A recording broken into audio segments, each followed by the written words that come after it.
la verdadera identidad de la iglesia.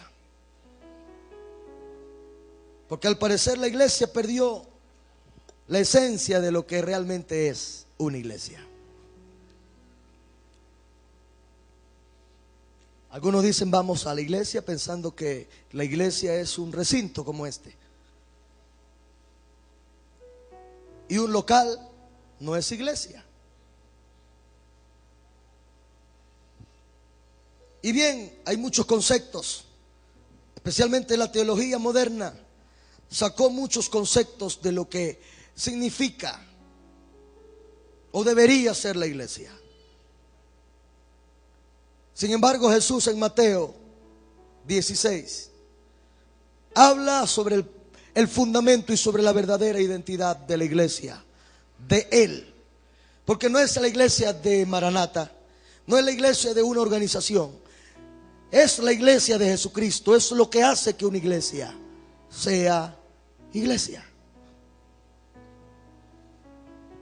Si no es de Jesús, llamémosle club, llamémosle organización de gente, de personas que se reúnen con un mismo fin. Pero lo que hace que una iglesia sea iglesia es que sea de Jesús. Porque Él dijo, sobre esta roca edificaré ¿qué? ¿Edificaré qué?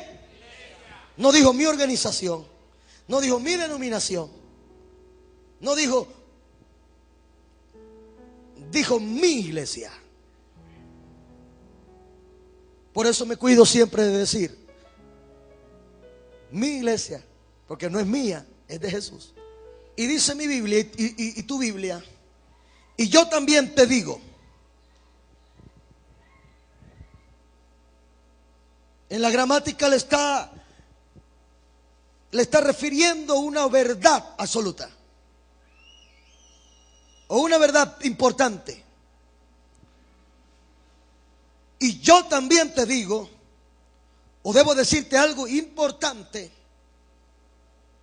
En primer lugar, que tú no eres Simón, sino que eres Pedro. Lo que debemos entender, que la iglesia hace que tú hagas separación de lo que eras antes y lo que eres ahora en Cristo. La iglesia te demarca de que ya tú no eres el mismo o la misma que andaba viviendo en el mundo con estándares bien altos o bien separados de lo que es la realidad bíblica. Cuando le dice tú no serás Simón, porque Simón era el viejo hombre que no conocía a Jesús y que ahora eres parte de Jesús. La iglesia es lo que te hace ver que vas a vivir separado del mundo, de las costumbres, de una cultura viciada y de un estilo de vida destructivo. La iglesia no es para organizar gente, llenarle una ficha y decir, bueno, este es miembro de la católica o de la evangélica. No, ese es el fin. El fin es separar al creyente ahora y hacerle ver que va a vivir de manera distinta y que su vida va a cambiar de manera diametral. Cuando dice tú no eres Simón, ya tú no eres alguien inestable, eres alguien firme. Pedro viene del vocablo griego que significa pequeña roca o piedra pequeña. Eso es lo que significa Pedro, pequeña roca. Alguien lo tradujo mejor y dijo extracto de la roca o pedazo de piedra que salió de una roca grande. Jesús es la roca inconmovible de los siglos. Y cada uno de nosotros formamos en esta estructura espiritual, formamos una gran roca cuando nos unimos, tú y yo, a hacer la voluntad de Dios y establecer la palabra y a llamar al reino de Dios. Se compone se compone una gran roca que es el cuerpo de Cristo, el cual Él es la cabeza del cuerpo. Y cada uno de nosotros, como miembros de ese cuerpo. Por eso usted es una pequeña piedra también. Dígale a su hermano Pedro, y a la hermana le dice Petra. O Pedra. Yo también te digo que tú eres ahora pedazo de piedra.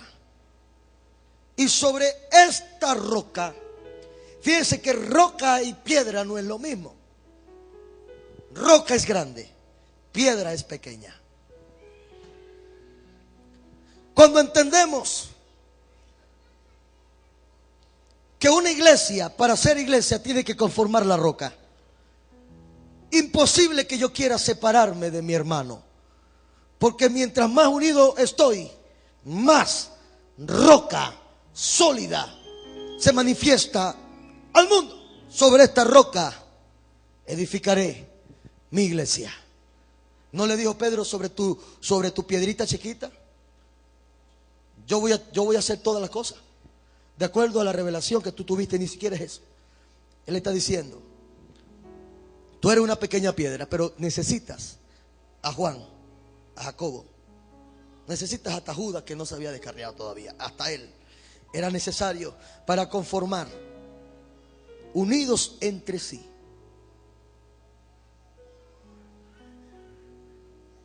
Por eso también la Biblia dice que somos piedras vivas.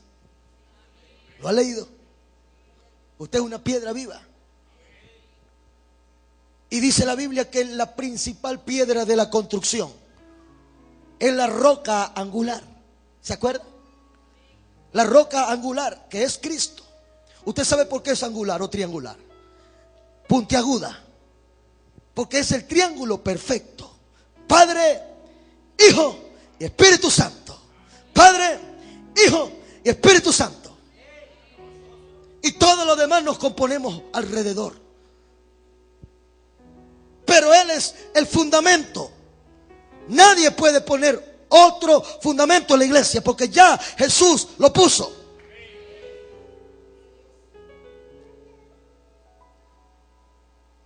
Y las puertas del infierno no podrán contra la iglesia. Una vez que la iglesia pierde la identidad de iglesia, lo primero que va a pasar es que también pierde su autoridad y su influencia sobre el infierno y sobre los poderes del enemigo. Nosotros, en la medida que vamos buscando la llenura del Espíritu Santo, vamos a ver la demostración de poder gloriosa. Vamos a ver cómo Dios puede sanar cualquier enfermedad en medio de nuestros servicios, sabiendo que Dios no lo hace para patentar el ministerio de uno o de aquel o de otro. Dios lo hace porque hay una necesidad en un lugar y porque hay demanda y hay expectativas en ese lugar. Las puertas del infierno o los poderes del enemigo no podrán contra la iglesia. Pero una vez que la iglesia ha perdido su identidad, el enemigo puede tomar terreno y puede tomar ventaja sobre todo lo que le corresponde a la iglesia. Lamentablemente, la iglesia pensó que tener autoridad sobre el Hades era solamente decirle a un demonio: fuera en el culto, te vas. Pero no es así. La influencia de una iglesia va más allá. Va más allá de tener una confrontación que muchas veces nos ayuda para afilar nuestra fe en Dios, viendo manifestaciones tremendas. Preciosa iglesia del Señor, nosotros tenemos que recuperar la identidad de iglesia. Y una vez que tengamos la identidad de iglesia, vamos a tener la autoridad que la iglesia tiene. Dice: y estas señales seguirán a los que creen, y en mi nombre echarán fuera los demonios. En el nombre de Jesús. En mi nombre orarán por los enfermos y sanarán. Y sanarán. ¿Cuántos quieren orar por los enfermos y sanar? En el nombre de Jesús. Cuando usted tiene compasión, Si usted se da cuenta, en la Biblia, cada vez que Jesús tuvo compasión, hizo un milagro. Cada vez que la Biblia dice Jesús tuvo compasión y alimentó a 5,000. Jesús tuvo compasión de la viuda de Naín, resucitó a su hija. Jesús tuvo compasión de los leprosos, los sanó. Jesús tuvo compasión. Cada vez que la Biblia habla de compasión, y las sanidades van muy conectadas con el tener compasión. Compasión no es sentir lástima. Compasión es ligar dos cosas importantes: ligar el amor y la pasión con que tú le sirves a Dios. Esas dos cosas. No es solamente padecer con alguien. La compasión son dos palabras que van compuestas: entre amor y una pasión desbordada.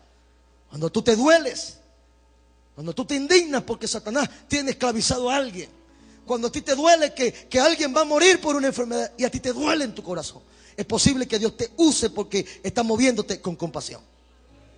Efesios capítulo 5 verso 30. Porque somos miembros de su cuerpo. Esa es la verdadera identidad de la iglesia. Somos miembros de su cuerpo, de su carne y de sus huesos.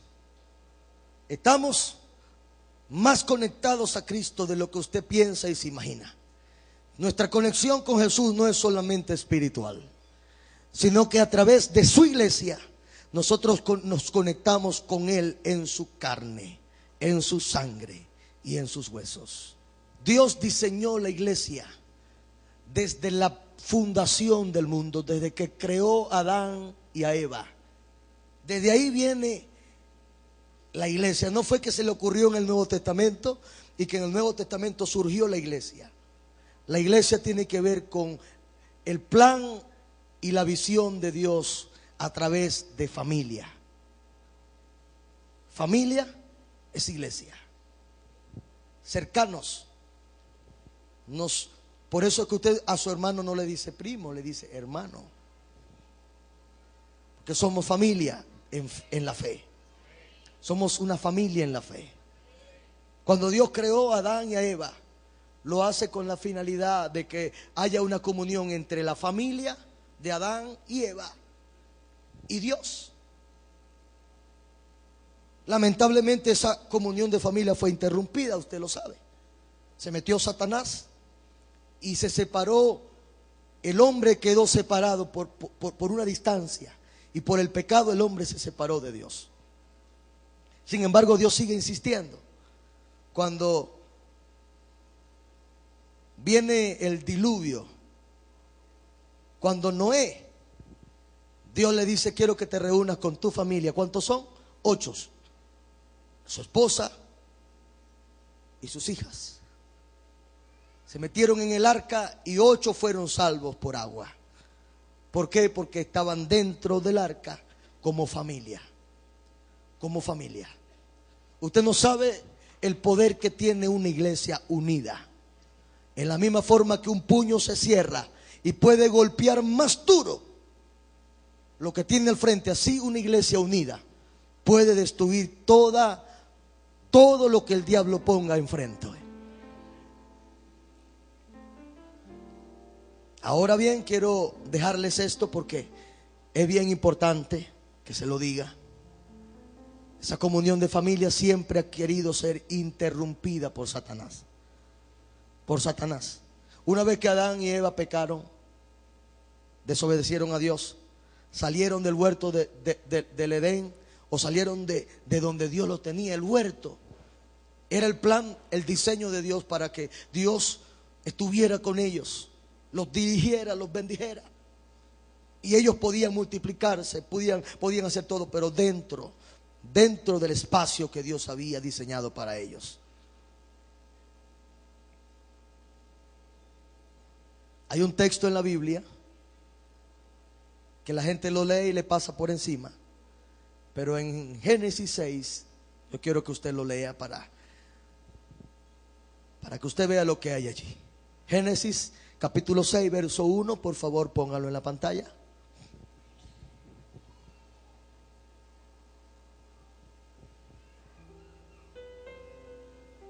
Cuando la iglesia empezó a desarrollarse, La iglesia puede perder su propia identidad cuando se mezcla con algo que no es iglesia. Y aconteció que cuando comenzaron los hombres, a multiplicarse sobre la faz de la tierra, les nacieron hijas. Diga conmigo, iglesia. La iglesia no puede perder su esencia de iglesia. Y Satanás sabe lo poderoso que es quitarle la identidad o quitarle la pureza a una iglesia y empezarle a mezclar con cosas del mundo, con cosas del hombre, del humanismo. Y mire lo que dice: que vieron que los hijos de Dios, que las hijas de los hombres eran hermosas. Los hijos de Dios y los hijos de los hombres, los hijos de Dios y los hijos de los hombres tomaron para sí mujeres, escogiendo entre todas.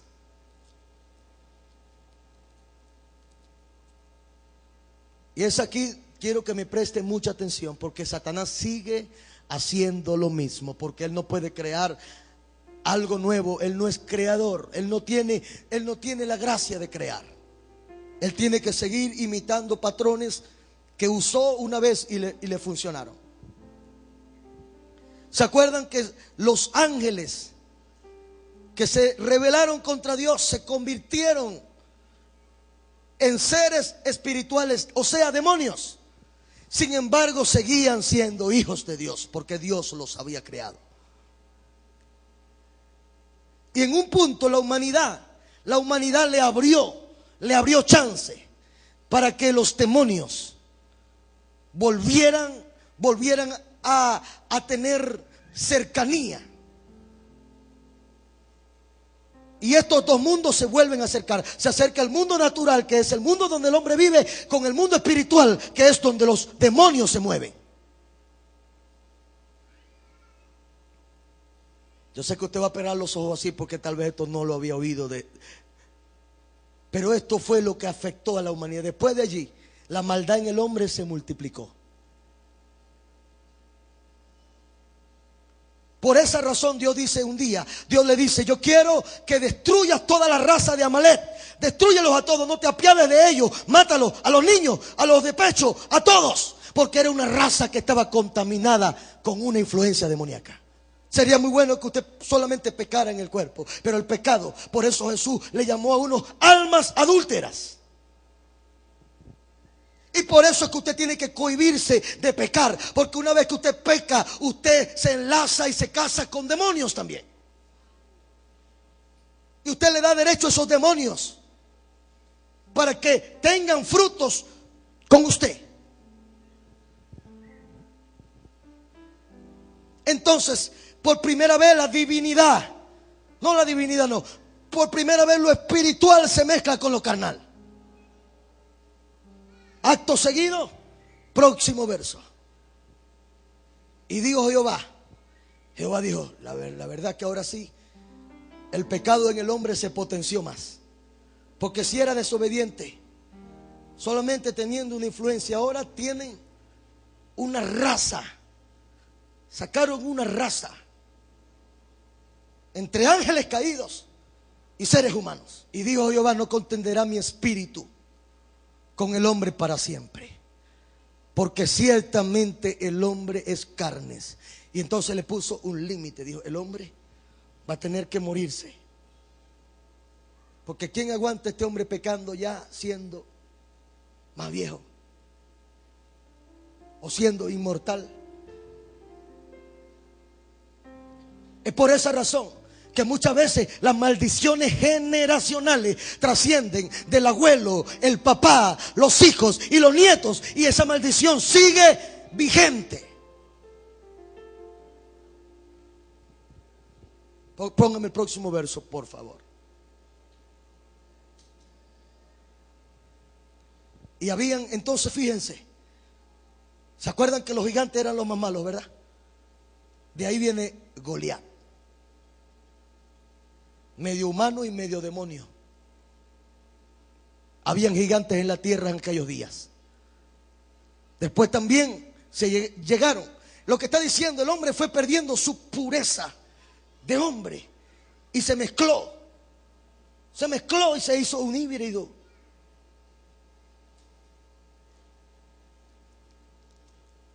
Lo mismo ha sucedido con la iglesia de Cristo, que se ha mezclado a tantas cosas, que se parece a cualquier otra cosa, pero no se parece a la iglesia. Ahora yo sé que usted está con su religión ahí diciendo: no es posible, un ángel, un demonio no puede agarrar una dama. Usted diga lo que quiera, pero le voy a decir algo. El mismo Dios después diseñó y dijo: con que esa tenemos, Satanás. Por eso le dijo a Abraham: Abraham, en ti serán benditas todas las familias. Porque Dios seguía con su plan del principio. Dios seguía: mi plan, mi diseño es familia y bendición. Abraham, en ti serán benditas todas las naciones de la tierra. Porque en medio de que Dios veía tanta maldad en el mundo, tanta maldad, vio a dos. Vio a uno, Enoc, que era diferente, que no tenía la mezcla, que no se había contaminado. Y dijo: yo a este me lo llevo vivo. Y lo traspuso. No vio muerte, sino que dijo: no, como eres de la raza que yo quiero, como eres de los míos, yo te voy a trasponer o te voy a trasladar de aquí a mi presencia sin que veas muerte. Y entonces finalmente Dios hace algo y dice: bueno, si un día Satanás se le ocurrió mezclar la esencia espiritual con lo carnal, ahora yo tengo un plan mayor para levantar a mi iglesia. Y voy a agarrar de mí mismo, de mi semilla, y voy a mezclar lo divino con lo humano. Y entonces envió a Jesús, quien fue engendrado por obra y por gracia del Espíritu Santo. No me diga que no es posible, porque el Padre lo hizo.